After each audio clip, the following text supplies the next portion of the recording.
The first time I met him, the look in his eye, it was kind of sad. We got him to the emergency vet immediately, and that's when they discovered that he had been shot with a pellet. A pellet for a cat is basically like a large caliber weapon to us humans. It can do some significant damage. It's hard to understand how humans can inflict this type of pain on animals and not think about what they're doing. It was just grief and sorrow for him. Unfortunately, it had hit his spine, which caused the paralysis. So I got him from the emergency vet because there was really nothing that they could do. We went to my primary vet, and after looking at the x-rays, she felt that he would never walk again and suggested the possibility of euthanasia.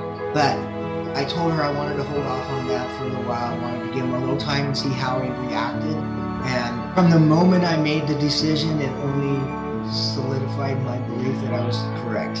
There was never a moment where I thought, I wonder if I'm making the wrong decision here, because from the get-go, I saw him move his legs just slightly. And in the beginning, Desmond's tail had no function.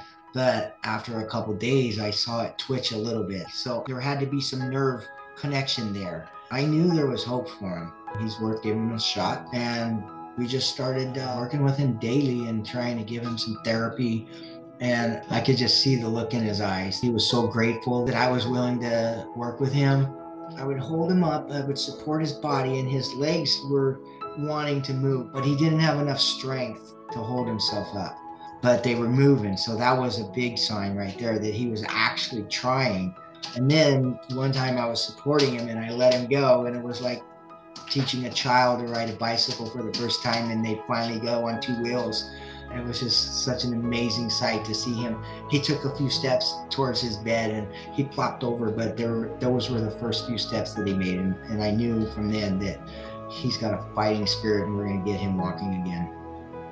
He's doing great. He's still a little bit wobbly and unsure on his steps, but he's walking very well.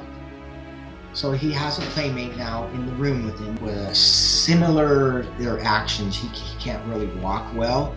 They do cat things. They play with balls and they tease each other and tumble around sometimes. My favorite thing about him is the look in his eye when he looks at me, and I can just see utter appreciation and love. He looks into my soul with a thankful glare, and you can just really see that in him, his fighting spirit.